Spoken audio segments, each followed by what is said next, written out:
Hello and welcome to the Deep Dive. Today, we're plunging into a topic that, well, it affects every single one of us, yet it's often cloaked in silence, anxiety, and maybe a good dose of stress: money. Specifically, we're taking a deep dive into a guide that's really become a financial beacon for a whole generation. That's Erin Lowry's Broke Millennial, a financial survival guide. Yeah, it's an absolutely essential choice for a deep dive, I think. Especially now when managing money can feel less like a path to freedom and more like navigating a minefield, right? Totally. And Lowry's book, it's not just about budgeting, is it? It's about fundamentally reshaping your relationship with your finances, moving you from just scraping by to, confidently building a secure future. Exactly. So our mission today is to crack open Broke Millennial and really pull out the most potent, actionable nuggets of knowledge for you. What makes her stand out, I think, is her incredibly relatable, no-nonsense tone. She writes like that wise, funny friend who's actually been there, who gets the gut punch of opening a credit card statement, or that like awkward dance of splitting a restaurant bill when your bank account is looking a bit sparse. Yeah, she really does. So we're going to break down how she makes personal finance not just approachable and understandable, but, dare I say, genuinely enjoyable. So let's get started on this financial transformation for you. Okay, so if we're really aiming for financial freedom, Lowry argues the very first barrier isn't always our income. It's something maybe more insidious: silence. She points out that money's still one of society's last big taboos, doesn't she? Oh, absolutely. We'll talk about relationships, careers, even our deepest insecurities. Right. But bring up salary or debt or savings, and suddenly, crickets. Yeah, the conversation just evaporates. That's right. And Lowry hits this hard. It's a crucial starting point because she insists this very silence is what keeps people stuck. If you think about the bigger picture, the inability to talk openly about finances, whether it's just with yourself or a partner or even close friends, it directly gets in the way of financial literacy and ultimately financial freedom. Right.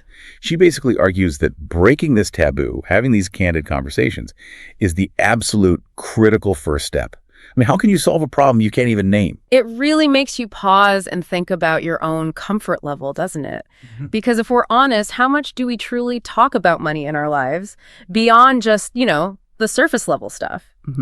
Okay, now before you can strategize or fix money problems, Lowry really emphasizes understanding where you actually stand first. She encourages you to examine your money mindset, that sort of deeply ingrained framework of how you think and feel about money. Yeah, like, were you raised with abundance or scarcity? Did your parents argue about bills a lot? Exactly. Those early experiences, she argues, they profoundly shape our adult financial behaviors, often without us even realizing it. Which really brings up an important question for everyone listening. What's your money personality? Lowry introduces these incredibly relatable types: the spender, the saver, the avoider. Right. I know people like that. We all do. Understanding if you're maybe a natural spender who can't resist that daily coffee, or an avoider who, physically refuses to check their bank balance out of fear. Yeah. That's the foundation for change. Yeah. But Lowry goes a step further, which I think is great. She offers comfort and actual advice for those avoiders, suggests baby steps like automating transfers to savings or setting up low balance alerts, just ways to slowly build that muscle of financial engagement, She helps you face the fear, not just name it. Awareness is definitely key. And it's good to know she tackles those specific anxieties head on. Okay, let's be honest now. For many of us, the word budget, it just conjures images of deprivation, right? Saying no, constantly feeling restricted. Yeah, the B word. Exactly. But Lowry, she does something quite brilliant. She reframes budgeting not as punishment, but as a powerful tool for ultimate freedom. How does she manage to shift that notoriously negative perception?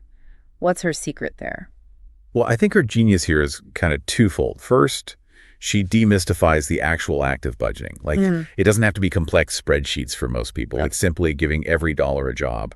But second, and this is key, she acknowledges that no single budget works for everyone. She talks about why maybe the classic 50-30-20 rule, 50% needs, 30% wants, 20% savings debt might overwhelm some people. Yeah, especially with fluctuating incomes or high living costs. Exactly. Yeah. And then she offers alternatives like more fluid bucket systems or even inverse budgeting where you save first and spend what's left. The insight isn't just listing options, it's empowering you to sort of diagnose your own spending habits and choose a system that feels like a tool for freedom, not a financial straitjacket. That makes so much sense. It's about building a system you'll actually stick with, even if it's not perfect on paper. Because if it feels like punishment, you'll just ditch it, right? Right, totally. And maybe most importantly, budgeting forces you to confront your spending. Once you actually track where your money's going, you might just have that aha moment, realizing those seemingly small daily treats are exactly why you're living paycheck to paycheck. It's that uncomfortable but necessary truth moment. Yeah. Moving on to what is arguably the biggest financial weight for so many millennials, student loans. Oh, boy. Yeah. Lowry doesn't sugarcoat the stress or the paralysis or just the sheer size of this burden, but she absolutely doesn't let borrowers just, wallow in despair either. She gives concrete, smart strategies for tackling loans. This is where her practical advice really, really shines. She makes it crystal clear. Ignoring loans won't make them disappear. It just makes them more daunting. Right. And she really demystifies critical repayment options. Take income-driven repayment plans, for example. She explains these aren't just for, desperate situations. They're a crucial lifeline that ties your monthly payments to your income and family size. Could lower them significantly. That's huge for people. It really is. And she clarifies the strategic difference between refinancing, which could lower your interest rate by moving to a private lender, and consolidation, which simplifies multiple federal loans into one payment. Crucially, she emphasizes when each strategy makes sense for your specific debt situation. And the vital details like protecting federal loan benefits or qualifying for forgiveness programs, stuff you might lose if you refinance certain ways. Gotcha. So her biggest message to you listening is face your loans, understand every single detail, and then actively make a personalized repayment strategy. Exactly. No more burying your head in the sand. Okay, credit. Another one of those financial things that can feel kind of mystical, right? Either your best friend or your absolute worst enemy. Definitely. Lowry really demystifies credit scores, shows how they're not just some random number, but a powerful indicator affecting everything from getting an apartment. Renting, yeah. To getting a good interest rate on a car loan, or even how much you pay for insurance sometimes. Absolutely. She breaks down the basic building blocks of a good score. Pay your bills on time, keep your credit utilization low. Meaning don't max out your cards. Exactly. Keep those balances low relative to your limits, and avoid opening too many new accounts all at once. And she explicitly busts common myths, like that idea that carrying a balance month to month actually helps your score. Oh, yeah, I've heard that one. Total myth. Spoiler. It absolutely doesn't. It just costs you more in interest. She makes it very clear. Credit cards are tools. The problem isn't the tool itself. It's how you use it or misuse it. Right. And for those already kind of tangled in credit card debt, she offers clear paths out. She outlines the snowball method, paying off small debts first for that psychological boost. Get those quick wins, yeah. And the avalanche method, focusing on the highest interest debt first to save more money long term. And the brilliance is how she helps you choose which approach fits your personality best. Yeah. How do you stay motivated? It's about finding the strategy that you'll actually stick with. Precisely. The part of Lowry's book that really hit home for me, and I bet for a lot of our listeners, is when she talks about how money isn't just spreadsheets. It's woven into our relationships. Oh, yeah. It creates tension, awkwardness. She really tackles those social and romantic money situations head on, doesn't she? This is where it gets really interesting. Absolutely. This section is incredibly practical and relatable. She gives you actual scripts, like phrases for those tricky situations. Splitting the bill with friends, for instance. The eternal dilemma. Right. Instead of just saying split evenly, she gives you phrases like, hey, I'm just getting an appetizer tonight, so maybe we can split based on what we actually ordered. Takes away that awkward, silent calculation everyone's doing. Totally. And she also strongly urges having the money talk early in serious relationships, not just when you're moving in or getting married. She highlights that financial incompatibility can be just as damaging as emotional incompatibility, sometimes more so because it affects daily life so much. That's a really important point. And for roommates, it's all about clear communication and expectations up front. Who pays utilities, how rent is handled, who buys the toilet paper, all that stuff. It's those real world, maybe slightly uncomfortable conversations she helps us navigate. How do you handle these in your life? Do you have your go-to phrases? Moving on to something Lowry absolutely hammers home, and for very good reason, the necessity of an emergency fund. Crucial, absolutely crucial. We all know life throws curveballs, right? Cars break down, unexpected medical bills pop up, Jobs get lost. Happens all the time. And without a dedicated emergency fund, those situations, they inevitably lead to debt spirals. A minor inconvenience becomes a major financial crisis. And she really gets the psychological barrier to saving, especially when you feel like you're living paycheck to paycheck. Lowry recommends starting small, even if it's just, say, $25 a week, or aiming for a starter fund of maybe $1,000. Okay, that feels manageable. Right. She stresses that even a modest safety net provides a huge psychological and practical buffer, gives you breathing room before you even aim for that traditional 3-6 months of expenses. And she also powerfully emphasizes retirement savings. Millennials might feel it's light years away, other debts feel more urgent. Yeah, it's easy to put off. So easy. But time is their greatest asset. Through things like 401k, IRAs, and the magic of compound interest, even small, consistent contributions now can grow into massive sums later.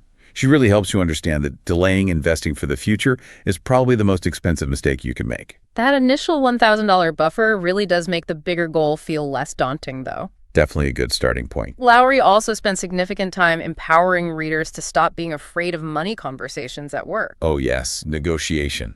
Negotiating salaries, asking for raises, setting fair freelance rates. These are all critical but often intimidating parts of building financial stability. And too often, millennials especially kind of undersell themselves, right? Leaving potentially hundreds of thousands of dollars on the table over a career. Absolutely. And she provides not just the motivation, but actual practical scripts and strategies for negotiating pay.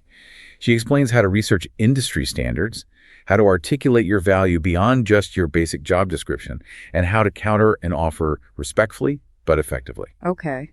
It really raises an important question for all of us. Over a lifetime, failing to negotiate can cost you hundreds of thousands. Lowry reframes asking for more, not as being greedy, but as a necessary act of self-worth. And a crucial step in building your long-term financial foundation, it's about confidently claiming the value you bring. That's a really powerful shift in perspective, I think, moving from fear to self-worth. It really is. So ultimately, Broke Millennial isn't about some, get-rich-quick scheme. Well, not. It's about building sustainable habits for long-term success. Lowry teaches you how to create a financial plan that's not generic, but tailored specifically to your goals. Whether that's buying a house, or traveling the world, or paying off that crushing debt, or maybe just living without that constant cloud of financial stress. Right. And if we zoom out a bit, connect this to the bigger picture, Lowry is also very clear-eyed about the systemic issues. She acknowledges rising education costs, stagnant wages, the gig economy challenges, all the things that can make financial independence harder for this generation. That's important context. It is. But she doesn't use these as excuses. Instead, she encourages you not to let them paralyze you. Despite the obstacles, individuals can still take significant control through knowledge, discipline, and just consistent action. What's really fascinating here, I think, is her emphasis that progress doesn't have to be perfect. What matters most is just consistently moving forward, taking those small, brave steps. So what does this all mean for you listening right now? Erin Lowry's Broke Millennial is really so much more than just a financial survival guide. It's like a blueprint for empowerment. She excels at breaking down these intimidating topics with wit, honesty, and incredible relatability. She doesn't promise to make you rich overnight, but she does promise to equip you with the tools and the confidence to stop living paycheck to paycheck and start building a financial future you can genuinely be proud of. Yeah, in a world where financial literacy isn't always taught consistently in schools, Lowry fills a critical, gaping void. Her core message is, well, it's simple, but it's profoundly powerful. Money doesn't have to be scary. It doesn't have to control you. With the right mindset, the right tools, and personalized strategies, anyone can truly get their financial life together and thrive, really, regardless of their starting point. So here's maybe a final provocative thought for you to chew on. Consider one specific financial conversation you've been actively avoiding. Perhaps it's with yourself, about where your money actually goes each month. Or maybe it's with your bank about your student loans. Or even just a simple, slightly awkward chat with a friend about splitting a dinner bill. What is just one small, brave step you can take this week to begin transforming that stress into a tool for your ultimate financial freedom? Thanks for diving deep into Broke Millennial with us today. Yeah, thanks for joining us. We truly hope this has given you plenty to think about and some really actionable insights to jumpstart your own financial journey.